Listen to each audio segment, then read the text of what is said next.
오늘 우리에게 말씀을 전해주신 목사님은 김수옥 목사님이신데요. 오늘 주보에 잘못 기대가 되었습니다. 김수옥 목사님은 현재 역임하신 게 아니라 현재 그 대학생 선교단체인 조희선교회 대표를 담당하고 계십니다. 우리 목사님 나오실 때 우리 박수로 환영하도록 하겠습니다. 박수하겠습니다.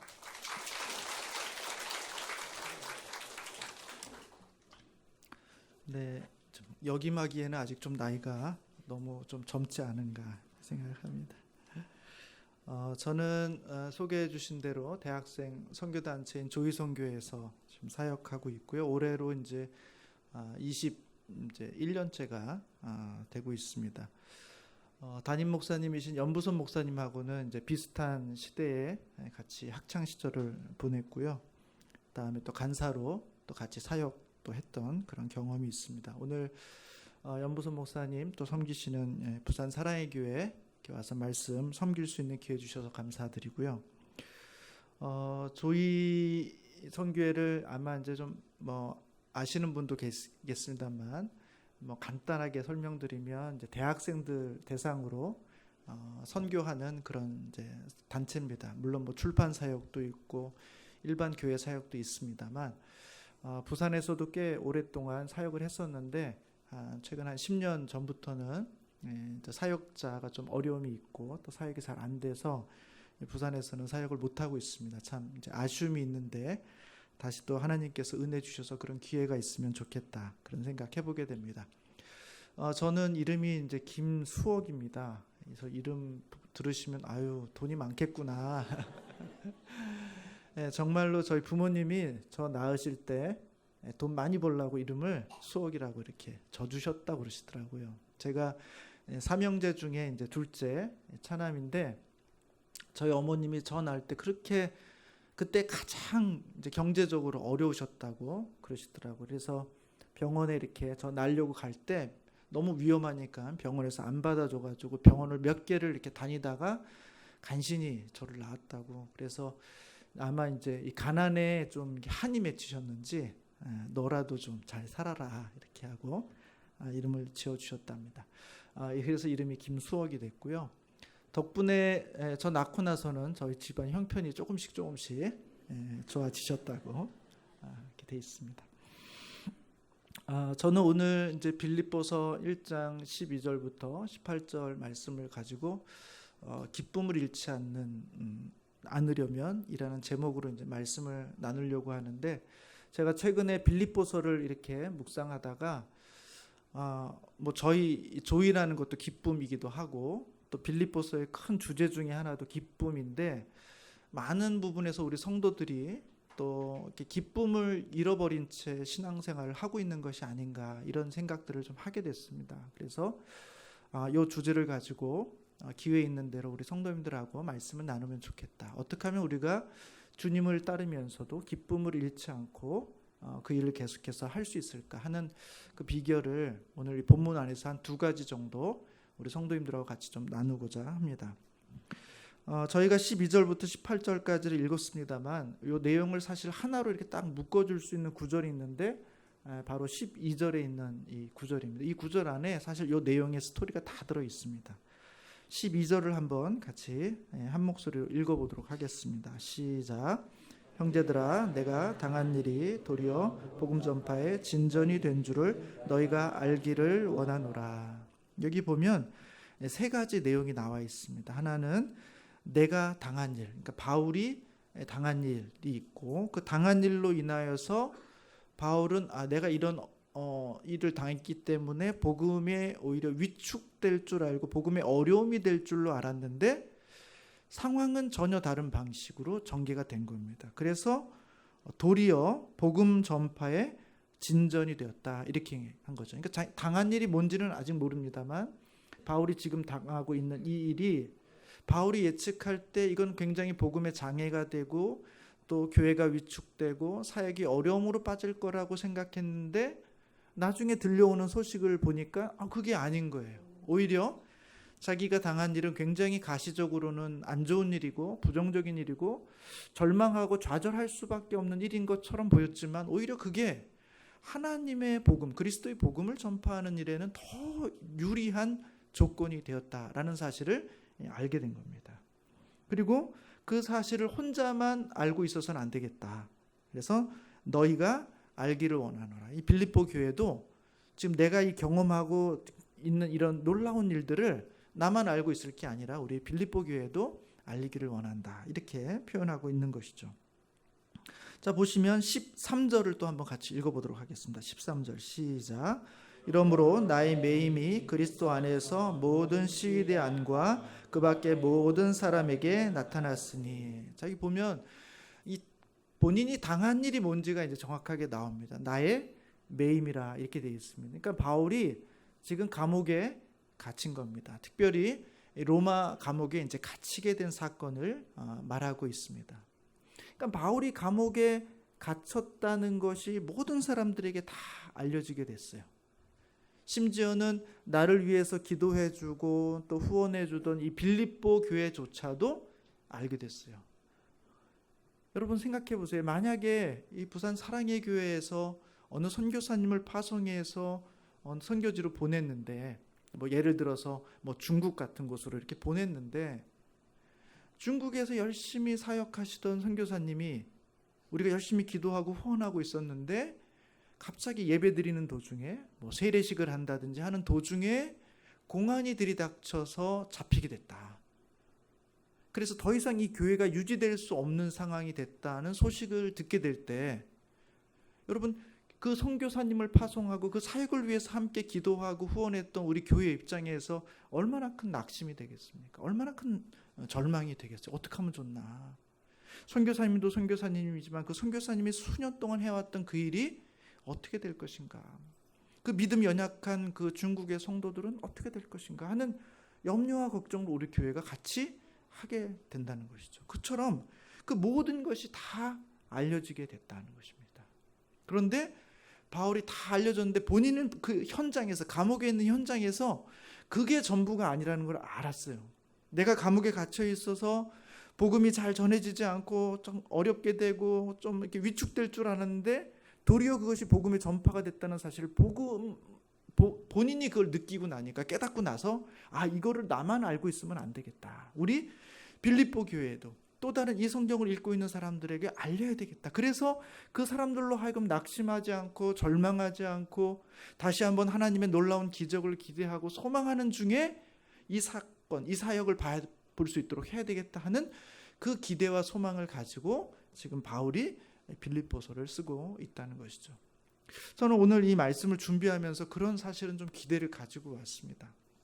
제가 빌립보서를 보면서 우리 안에 정말 다시 기쁨이 회복되기를 원하고 기쁨을 다시 잃어버리지 않고 신앙생활하는 것이 너무 중요한데, 많은 사람들이 절망적인 소식들을 듣습니다. 한국 교회가 점점 힘들다는 이야기를 듣고, 또 제가 섬기고 있는 대학생 선교단체가 점점 어렵다는 이야기를 듣고, 또 선교지의 선교 사역이 쉽지 않다는 이야기들을 들으면서 이제 갈수록 한국 사회가, 한국 선교가 점점 어려워지는 것은 아닌가 하는 그런 절망과 낙담의 소식만 많이 들려오는 이 시대를 우리가 살고 있지만, 그럼에도 불구하고 우리가 기쁨을 잃지 않으려면 계속해서 주님 앞에서 기대와 소망 가운데 이 귀한 신앙의 삶들을 살아가기 위해서는 이 바울이 지금 보여주고 있는 이 12절과 18절 사이에서 보여주고 있는 바울이 기쁨을 잃지 않고 절망 중에도 소망을 가질 수 있었던 그 비결을 우리 성도님들과 같이 나누어서 우리 성도님들도 함께 소망과 꿈과 비전 가운데 신앙생활을 할 수 있도록 하면 좋겠다 하는 그런 기대를 가지고 오늘 또 이 자리에 왔습니다. 그 은혜를 누리시는 우리 성도님들이 되시기를 주님의 이름으로 축복합니다. 그러면 이 바울이 지금 감옥에 매여 있는 중에 절망하고 좌절할 수밖에 없는 중에 다시 기쁨을 얻고 소망을 발견할 수 있었던 이야기가 뭐냐, 그 반전의 이야기가 뭐냐 하면 15절에 나와 있습니다. 15절을 한번 같이 읽어보도록 하겠습니다. 14절입니다. 14절 읽겠습니다. 시작. 형제 중 다수가 나의 매임으로 말미암아 주 안에서 신뢰함으로 겁없이 하나님의 말씀을 더욱 담대히 전하게 되었느니라. 자, 바울은 자기의 매임으로 말미암아서 자기와 함께 사역했던 동력자들, 또 자기로 인해서 예수를 믿게 된 사람들이 지도자가 잡혀갔으니까 그 위협 속에서 도망치거나 위축되거나 숨거나 좌절하거나 낭망할 줄로 기대했다는 것이죠. 그럴 거라고 생각할 수밖에 없는 거 아니겠습니까? 예수님조차도 로마 병사에게 잡힐 때 3년 동안 함께 그렇게 잘 훈련받았던 놀라운 기적과 역사를 봤던 제자들이 어떤 반응을 보였습니까? 다 도망갔잖아요. 또 그 중에 일부는 주님을 부인하지 않았습니까? 그러니까 당연히 이 바울의 입장에서도 이제 막 자기 함께 훈련하고 동력했던 사람들이 조직을 채 갖추지도 못한 채 자기가 잡혀갔으니까 함께 동력했던 사람들이 도망가거나 위축되거나 숨거나 배신할 수 있는 가능성이 있을 거라고 생각했는데 아니라는 것이죠. 자기가 감옥에 갇혀 있으면서 소식을 듣는데 전혀 다른 소식이 들린다는 거예요. 나의 매임으로 말미암아 주 안에서 신뢰함으로 겁없이 하나님의 말씀을 더욱 담대히 전하게 되었다는 것입니다. 바울은 자기가 복음 때문에 갇힌 것 때문에 복음에 위축이 올 줄 알았는데 사람들은 전혀 다른 거예요. 아니에요. 야, 우리 지도자가 우리 바울 선생님이 잡혔는데 저 복음을 위해서 갇힐 정도라면 저 복음은 진짜가 아니겠냐. 저 복음은 진짜 하나님의 능력이 아니야. 사실이 아니겠냐. 진리가 아니겠냐. 그렇지 않고서야 자기의 목숨을 내놓고 감옥에 갇히는 일까지 하면서 저걸 증거하겠냐. 사람들 마음속에 오히려 바울이 갇힌 것이 이 복음에 대한 신뢰를 더욱더 강하게 했다는 것입니다. 그리고 오히려 겁이 없이 하나님의 말씀을 더욱 담대히 전하게 되었다는 거예요. 많은 사람들이. 전에는 바울 혼자서 복음을 열심히 전했다면 바울이 갇히자 바울과 함께 동력했던 리더들, 또 동력했던 많은 사람들, 이 사람들이 이제 다 같이 10배, 20배의 능력으로 복음을 증거하는 일을 감당하게 됐다는 거예요. 바울이 감옥 안에 갇혀서 그 이야기를 들을 때 그 바울의 감정이 어떻겠습니까? 아마 모르긴 몰라도 이렇게 소름이 쫙 이렇게 올라올 거예요. 내가 이렇게 갇혀서, 내가 이렇게 위축돼서, 내가 아무것도 할 수 없는 이 지경 속에서 하나님의 일도, 하나님의 복음도, 또 나를 통해서 믿었던 많은 사람들도 함께 위축될 줄 알았는데 아니구나. 오히려 하나님이 그들로 하여금 신뢰함을 더하게 하셨구나. 그들로 하여금 겁이 없게 하셨구나. 나를 대신해서 복음을 전하는 사람들로 이제는 바울 선생님이 없으니까 우리가 해야 되지 않겠는가. 우리가 지도자가 없으니까 우리가 해야 되지 않겠는가 하는 그들 스스로가 지도자가 되고 그들 스스로가 복음 전하는 자가 되는 놀라운 반전을 바울은 이 감옥 안에서 보게 되었다는 것입니다. 사랑하는 성도 여러분, 하나님의 일에는 반드시 이와 같은 반전이 있다는 사실을 믿으실 수 있기를 바랍니다. 이런 믿음이 없으면 하나님의 일에 반전이 없다, 이제 더 이상의 반전은 없다라는 생각 때문에 우리가 주님의 일을 하면서도 기쁨을 조금씩 잃게 되는 거예요. 우리가 기쁨을 잃지 않을 수 있는 비결은 뭐냐면 절망과 좌절 속에서도 하나님이 반드시 이 모든 상황을 거꾸로 만들어 가시는, 전혀 새롭게 만들어 가시는 하나님의 반전이 있을 수 있다 하는 그 믿음이 우리에게 있다면 현재의 고난, 현재의 어려움, 현재의 절망은 충분히 견뎌낼 수 있는 것이다 라는 것이죠. 가만히 생각해 보면 왜 우리는 자꾸 기쁨을 잃어가는가? 왜 우리가 주님의 일을 하면서, 왜 교회를 세우면서, 하나님의 일들을 하면서 왜 자꾸 우리가 기쁨을 잃어가는가? 교회가 점점 위축되는가? 성도가 줄고, 우리 대학생들, 예수 믿는 사람들이 줄고, 교회는 점점 사역적으로 활발해지지 못하고 오히려 위축되고 헌금이 덜 모이고, 주일학교는 점점 없어지고, 미래 세대는 점점 어려워지고, 이런 이야기들을 우리가 계속해서 듣는데 그것을 돌이키고 우리 스스로 그것에 반전을 만들어낼 역량이, 그럴 가능성이 점점 없어 보이니까 우리 마음속에 우리가 그 일을 위해서 애쓰면서도 점점 기쁨이 사라지게 되는 거예요. 소망을 보지 못하는 거예요. 미래를 낙관할 수가 없는 거예요. 그래서 주님의 일을 하면서도 계속해서 조금씩 우리 안에 있는 기쁨들이 사라져 가게 된다는 것이죠. 여러분 여기 가운데 우리 나이 연세 많으신 우리 권사님들 또 우리 장로님들 많이 계신데 젊으셨을 때 힘들고 어려운 시절, 저희 부모님처럼 저렇게 힘들고 어려운 시절을 보내셨겠지만 그래도 열심히 일하고 수고하고 애쓰고 아끼면 우리의 삶이 나아질 것이다라는 그런 기대가 있으셨을 거예요. 다는 아닐 수 있지만 전반적으로 사회 분위기가, 사회 상황이 우리가 수고하고 애쓰면 지금 현재는 힘들고 어렵지만 미래는 나아질 것이다 하는 그런 기대와 소망이 있고 실제로 그렇게 됐기 때문에 우리는 여전히 힘들고 어려움 중에도 기쁨 속에서, 보람 속에서 그렇게 자녀를 키우고 가게를 이끌어 오셨을 거예요. 그러나 놀라운 것은 이 시대는 그렇지 않다는 것입니다. 더 이상 성장을 기대할 수 없는 시대를 우리가 살고 있어요. 과거와 같은 성장을 기대할 수 없는, 그래서 오히려 예전에 비해서 점점 퇴보하는 것이 아닌가 하는 그런 사회적 분위기 속에서 우리가 살고 있어요. 교회는 점점 숫자가 줄고 있습니다. 문 닫는 교회는 점점 많아진다고 그래요. 청년 대학생들은 점점 교회 잘 안 나오고 주일학교는 점점 없어진다고 하고 있습니다. 여러분 얼마 전까지만 해도 우리 청년 세대들을 뭐라고 표현했냐면 삼포 세대라고 그랬어요. 세 가지를 포기하면서 살 수밖에 없는 그런 시대, 그게 삼포 시대입니다. 근데 시간이 조금 지나니까 그 세 가지가 줄어든 게 아니라 5포로 늘어났어요. 다 5포 시대라고 그랬어요.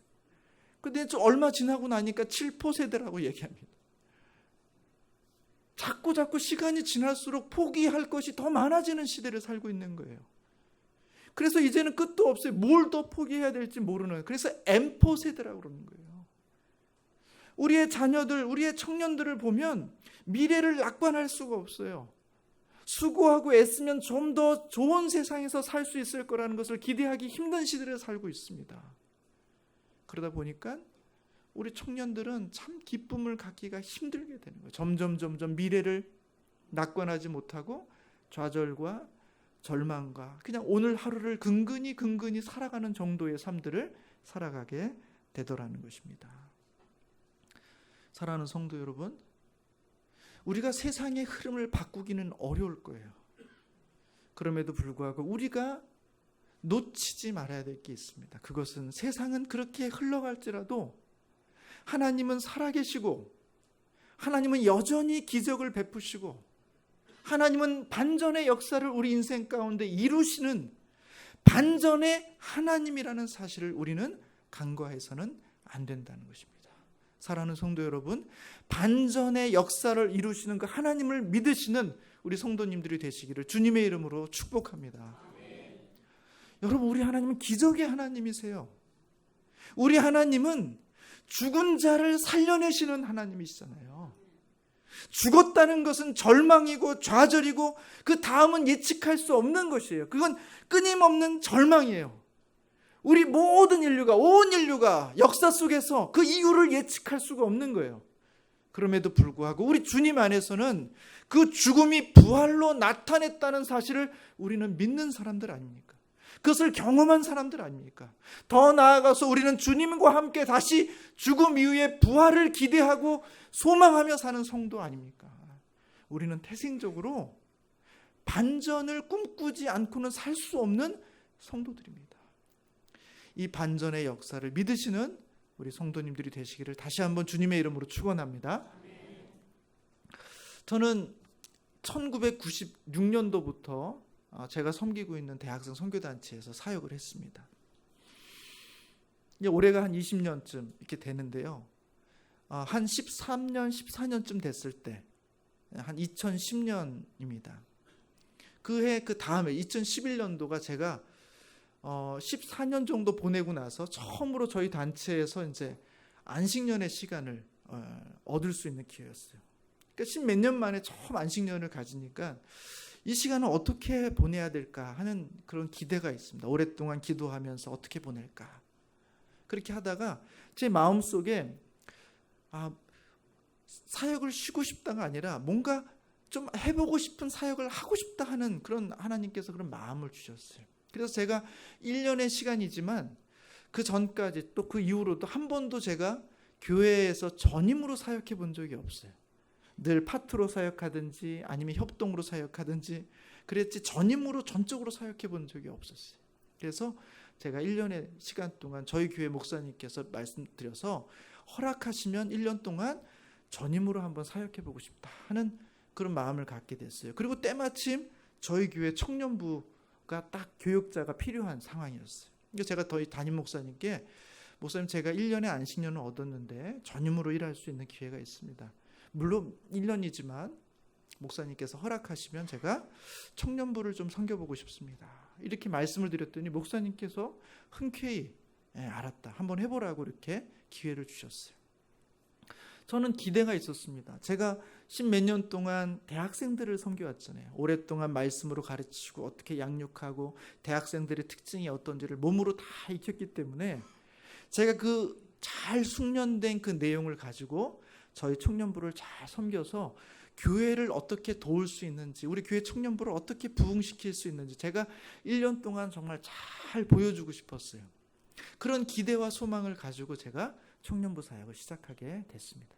저희 교회는 1월부터 사역이 시작되는 게 아니라 그 전해 12월부터 사역이 시작돼요. 그래서 제가 그 2010년 12월에 처음 저희 교회 청년부를 이제 맡게 됐어요. 그리고 맡으면서 부지런히 이 청년 리더들하고 이제 접촉했습니다. 4명의 이제 탑 리더가 있었고요. 한 12~13명 정도의 중간 리더가 있었어요. 제가 이들하고 이제 다 접촉하면서 우리 내년에 내가 이렇게 사역하게 될 텐데 한번 멋지게 한번 사역해보자 하고 연락을 했는데 굉장히 비관적인 이야기를 들었어요. 4명의 탑 리더 중에 3명은 저는 올해까지만 하고 내년부터는 그만두고 싶습니다.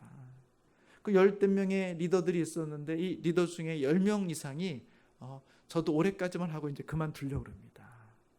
그러니까 이 친구들이 수년 동안 이 청년부가 리더가 바뀌고 어려움이 있고 이러면서 나름대로 청년 리더도 어쩔 수 없어서 그렇게 했는데 이제 지칠 만큼 지쳤던 거예요. 그러면서 이제 올해가 끝나면 내가 그만둬야지. 우리 연말에 다 그런 생각하고 있지 않습니까? 내가 올해만 되면 이 부서 그만둬야지. 여기까지만 해야지. 내가 이제 그만한다고 얘기해. 다 이런 생각 갖고 있듯이 이 청년들도 너무 지치고 힘드니까 아마 이제 교육자가 바뀌는 이 틈을 타서 이제 그렇게 저한테 얘기를 하는 거예요. 근데 제가 그 과거를 다 아니까 그 청년부가 얼마나 힘든 시절을 보내는 걸 다 알기 때문에 그렇게 말하고 있는 청년들의 마음을 모르는 게 아니에요. 그래도 제가 잘 해보려고 하는데 섭외를 이렇게 하는데 쉽지가 않았어요. 다들 너무 힘들다는 거예요. 그렇게 어려움 중에 제가 이제 시작하게 됐는데 시작한 지 한 15일, 한 20일쯤 됐을 때 저희 가정에 이제 큰 일이 발생했습니다. 저희 아내가 뭔가 몸에 이상한 징후가 있어서 검사를 했는데 이 난소 쪽에 혹이 한 11cm짜리 혹이 있다는 사실을 알게 된 거예요. 그리고 그것이 악성이라는 것을 알게 됐습니다. 병원에서는 급하게 입원해서 수술해야 된다 하고 이제 얘기를 하게 된 거예요. 정말 경황 없이 갑자기 이제 강남에 있는 어떤 병원에 입원하게 되고 수술을 하게 되고 그 수술을 회복하는데 한 열흘 정도를 이제 병원에서 입원해서 이제 지내야 되는 상황이 됐어요. 저희 아내의 일은 아내의 일이라고 보더라도 제가 이제 막 청년부를 맡아서 안식년을 10몇 년 만에 얻어가지고 청년부를 잘 세워보겠노라. 여기서 정말 멋지게 뭔가를 해보겠노라 하는데 청년 리더들은 섭외가 안 되죠. 그리고 내년 2011년도 계획을 세워야 되는데 저는 그 연말에 대부분의 시간을 아내를 간호하면서 병원에서 시간을 보내야 될 상황이 돼버린 거예요. 저는 그때 깨달았어요. 할 수 없구나. 내가 청년부를 잘 해보려고 했는데 1년의 시간들을 얼어서 내가 청년부를 잘 해보려고 했는데 하나님이 막으시면 그냥 아무것도 할 수가 없는 거구나. 나는 못하는 거구나. 그렇게 절망하고 좌절하게 됐어요. 그럼에도 불구하고 무언가를 준비할 수밖에 없기 때문에 제가 병원에서 저희 청년들한테 전화합니다. 회의를 해야 되는데 제가 병원을 떠날 수가 없으니까 전화해서 얘들아 우리가 모여서 잠깐 내년 회의를 해야 되는데 내가 갈 수는 없고 너희들이 좀 병원으로 오면 좋겠다. 그러면 저희 교회가 경기도 부천에 있습니다. 그 병원까지 대략 한 1시간 좀 넘게 걸려요. 그럼 제가 그렇게 전화를 하면요. 청년들이 리더들이 병원으로 모입니다. 못 오겠다고 얘기하는 사람이 없어요. 못 오겠다고 얘기하는 그 순간 그 사람은 나쁜 사람이 됩니다. 아니 담당 청년부 목사님이 지금 갑자기 사모님이 이렇게 어려운 처지에 처했고 거기 그래서 병원에 있을 수밖에 없고 사역 현장에 나올 수 없는 사실을 너무 잘 아는데, 다 알려진 사실인데, 그 목사님이 그나마 그 병원에서 청년부를 뭐 해보겠다고 내년 계획을 세우겠다고 전화해서 이렇게 부르는데, 저 힘들어요, 바빠요, 저 그만둘 거예요, 이렇게 얘기하고 못 오는 청년이 없는 거예요. 다 병원으로 모입니다. 그럼 병원에서 회의하고 그리고 돌아가요. 그럼 저는 다시 병실로 또 들어갑니다. 섭외를 해야 돼요. 목자들이 많이 그만둔다 그랬고 초원지기들이 그만둔다 그랬기 때문에 다시 전화를 합니다. 너 다시 하면 좋겠다. 그 이후로 그만두겠다는 사람이 없어요. 내가 그렇게까지 얘기하는데 병원에서 전화해서 지금 상황이 이런데 네가 목자를 한 해 정도 더 해줘야 되지 않겠니 얘기하면 저 그래도 못합니다. 이렇게 야박하게 얘기할 만큼 나쁜 청년들이 없는 거예요. 목사님의 처지가 이런데 지금 청년부 지도자가 지금 내년에 사역을 할 수 있냐 없냐라는 그런 위태로운 상황 속에 있는데 내가 어떻게 더 모질게 그 목사님 앞에서 내가 못하겠습니다, 알아서 하십시오, 이렇게 얘기할 수 있는 정말 그렇게 나쁜 청년들은 없는 거예요. 제가 병원에서 전화를 하면 다 섭외가 됩니다. 다 목자를 하겠다고 그러고 다 초원지기를 하겠다고 그러고 또 새롭게 구해야 되는 사람들이 있으면 구하면 다 어쩔 수 없이, 제 앞에서는 흔쾌히지만 어쩔 수 없이 다 섭외가 되는 거예요. 그렇게 해서 제가 병원에서 2011년도 청년부 준비를 제가 할 수가 있었어요. 제가 2010년 12월 31일 날 퇴원했는데 그때 제 안에 참 그런 놀라운 감사가 있었어요. 아, 하나님이 하시는구나. 이게 될 수 없는 상황이고 내 가정적으로나 교회 형편상으로 될 수 없는 상황인데 하나님은 이것을 오히려 역으로 나의 매임이 복음의 진전을 이룬 것처럼 나의 개인적인 이런 어려운 처지와 상황이 오히려 이 청년부에게 더 유익한 방향으로 가도록 만들어 가시는구나. 하나님은 반전의 역사를 이루시는 분이구나 라는 사실을 깨닫게 된 것입니다. 사랑하는 성도 여러분, 아마 오늘 예배당에 오시면서도 참 힘들고 어려운 상황 속에서 오신 분들이 있을 거예요. 물론 예배드리고 기도하고 하나님께서 문제를 해결해 주시도록 아마 그런 간절한 마음을 갖고 오늘 이 예배당에 오신 분도 있을 거예요. 너무 오랫동안 기도했지만 기도의 응답이 없고 상황의 변화의 가능성이 없어서 오긴 오지만 낙심한 채로, 기도를 하긴 하지만 뭔가 큰 기대를 갖지 못한 채로 아마 그렇게 오신 분도 있을지 모르겠습니다.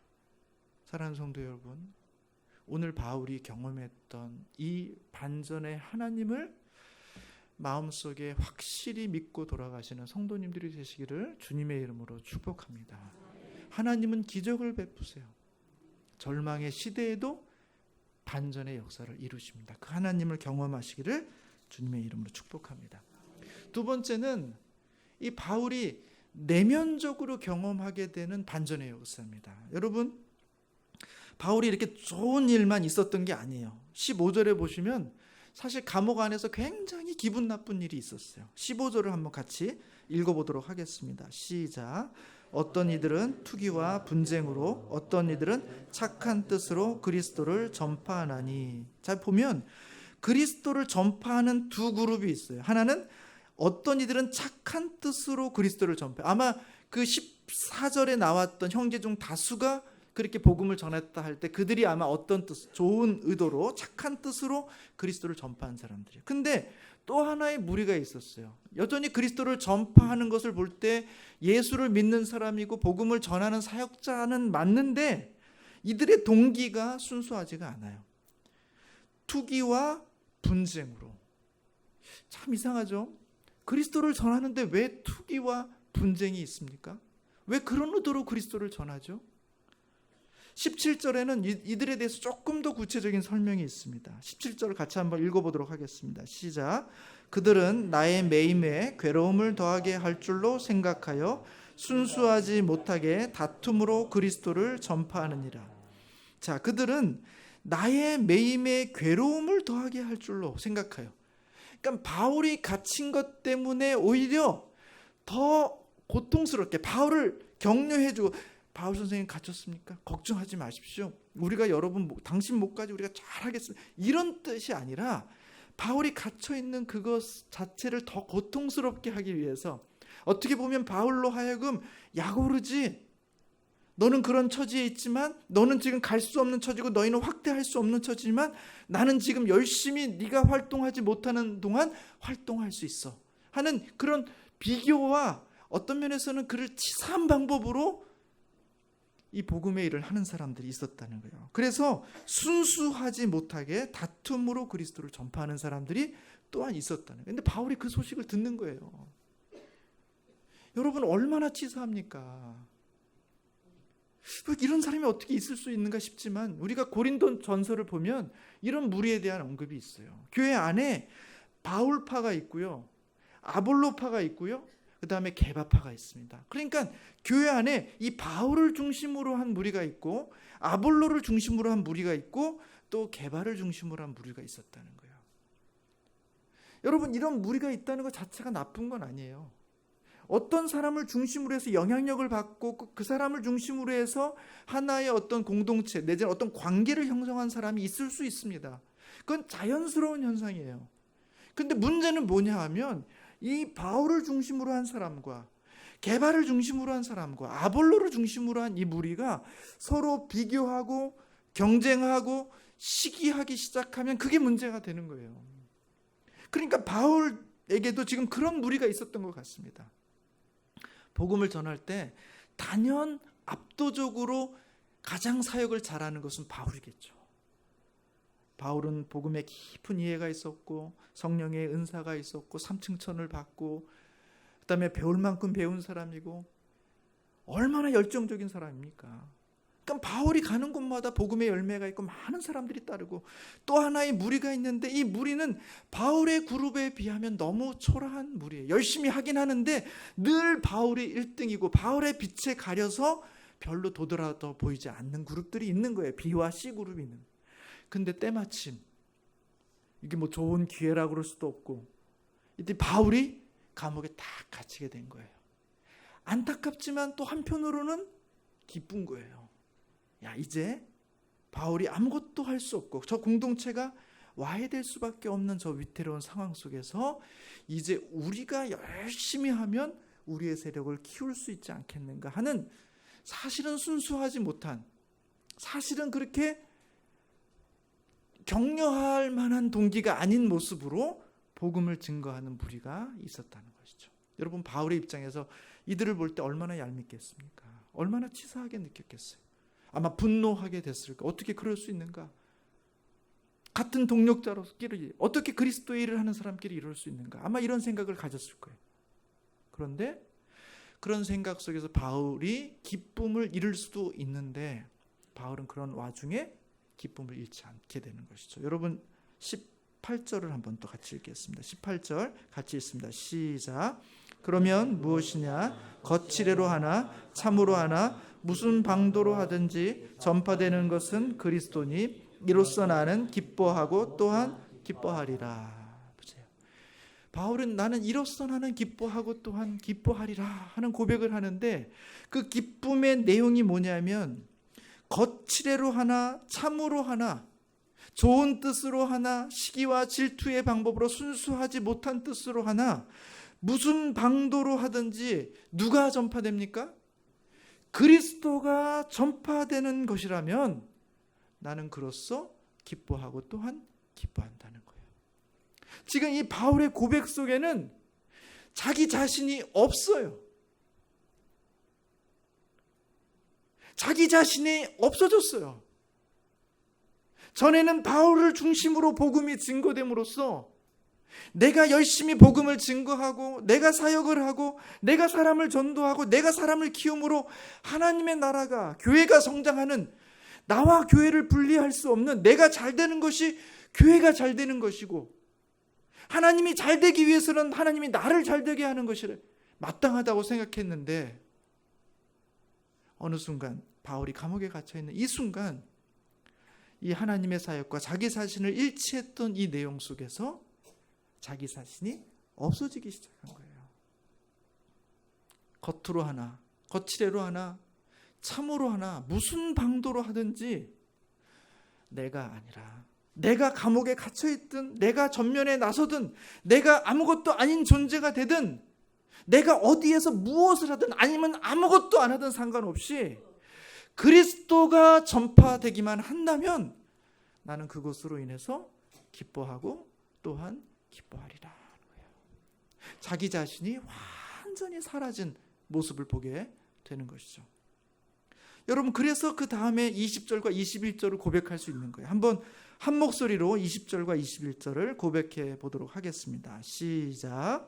나의 간절한 기대와 소망을 따라 아무 일에든지 부끄러워하지 아니하고 지금도 전과 같이 온전히 담대하여 살든지 죽든지 내 몸에서 그리스도가 존귀하게 되게 하려 하나니 것이 그리스도니 죽는 것도 유익함이라. 보십시오. 사는 것이 그리스도니 죽는 것도 유익하다. 그 얘기는 뭐예요? 그리스도를 위해서라면 나는 아무것도 아닌 존재, 아니 사라지는 존재, 그냥 감옥에 갇혀서 잊혀지는 존재, 부끄러운 존재가 아니라 그냥 아무도 나를 몰라도, 아니 이 땅에 내가 존재하지 않아도 내 안에 그리스도가 있기 때문에 내가 죽는 것도 이제는 유익하다. 이렇게 고백하고 있는 것이죠. 여러분, 이게 참 어려운 거예요. 어려운 거예요. 우리가 주님을 열심히 섬기면 섬길수록, 교회를 열심히 섬기면 섬길수록 우리 마음속에 있는 게 뭐냐 하면 하나님께서 나를 중심으로 하나님의 일을 해주기를 원하는 마음이에요. 내가 있는 부서가 잘 되고 내가 수고하고 애쓰고 있는 부서가 인정받고 내가 하고 있는 그 일이 열매 맺고, 그래서 사람들이 나를 주목하고, 물론 주님을 주목한다고 말하지만, 주님을 위한다고 말하지만 그 바로 다음에 내가 존재하고 있어서 사람들이 주님과 함께 나를 주목해 주기를 바라는 게 우리들의 마음이라는 거예요. 그래서 우리가 주님의 일을 하면서도 내가 같이 자랑되지 않고 내가 전면에 나서지 못하고 내가 인정받지 못하는 자리로 가게 될 때 우리 마음속에 조금씩 기쁨이 사라지기 시작한다는 거예요. 왜 하나님께서 나를 쓰시지 않는가? 왜 하나님께서 나를 인정해 주시지 않는가? 왜 교회가 나를 주목해 주지 않는가? 내가 주님을 위해서 이렇게 헌신하고 이런 희생을 했고 이런 헌금을 했고 이런 노력과 이런 수고를 마다하지 않는데 왜 사람들은, 왜 교회는, 왜 목사님은, 왜 하나님은 나에게 조명을 비춰주지 않고 왜 전혀 다른 사람에게 조명을 비춰주고, 나보다 별 볼 일 없는 사람, 나보다 그렇게 대단하게 열심히 잘하지 못하는 그 사람에게 오히려 조명을 비춰주고, 왜 주를 위해 헌신을 다했던 나에게는 아무런 빛도 비추어 주지 않는가? 이것이 우리가 주님의 몸된 교회를 섬기면서도 우리로 하여금 자꾸 우리의 기쁨을 빼앗아가는 원인이 된다는 거예요.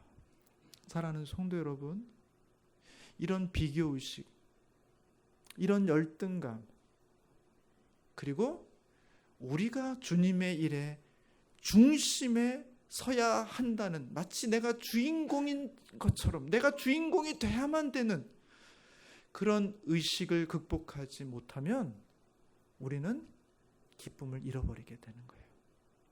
왜? 이 하나님의 역사의 주인공은 내가 아니라, 우리가 아니라 하나님 자신이고 예수 그리스도이기 때문에 그런 거예요. 하나님은 나를 쓰실 때도 있고 나를 쓰시지 않을 때도 있습니다. 하나님은 나를 돋보이게 할 때도 있고 하나님은 나를 부끄럽게 만들 때도 있습니다. 그 부끄럽게 만든 것이 우리를 쓰고 버리는 게 아니에요. 토사구팽되는 게 아닙니다. 하나님은 오히려 굉장히 많은 능력과 많은 사람들을 갖고 있어서, 많은 일꾼들을 갖고 있어서 때로는 우리로 하여금 너는 잠시 쉬어라, 때로는 우리로 하여금 너는 잠깐 비껴 있어라, 그래야 네가 이 사역의 주인공이 아니라 네가 조연이고 엑스트라고 내가 주인공이라는 것을 너는 잊지 않게 될 것이다. 우리의 위치, 우리의 존재를 정확하게 알려주시기 위해서 때로 하나님께서 그 빛에서 우리를 밖으로 내보내실 때가 있다는 것입니다.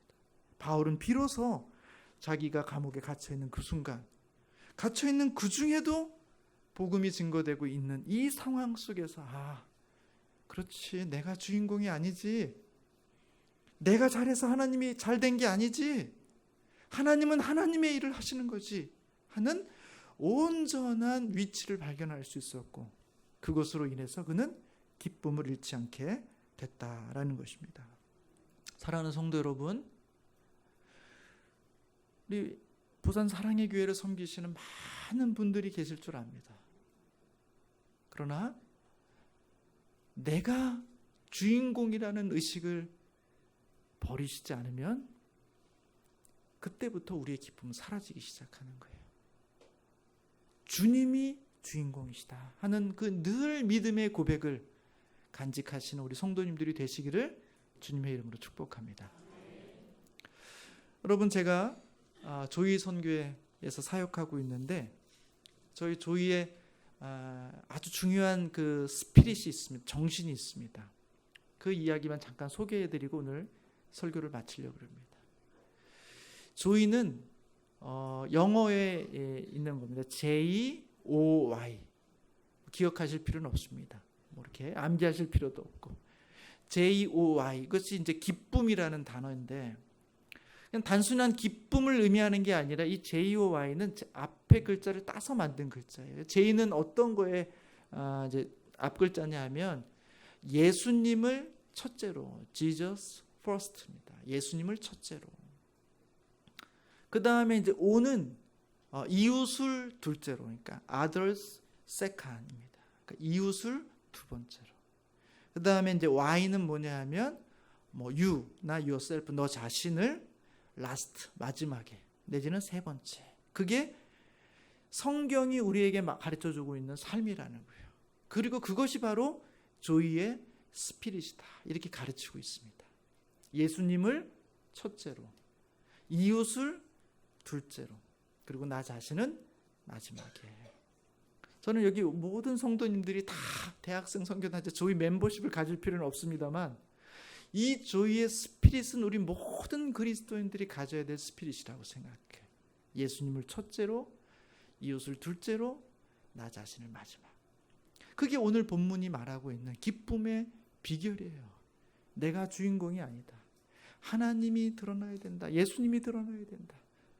그리고 그 다음에 드러나야 되는 사람이 있다면 그것은 내가 아니라 바로 내 주변의 이웃이다.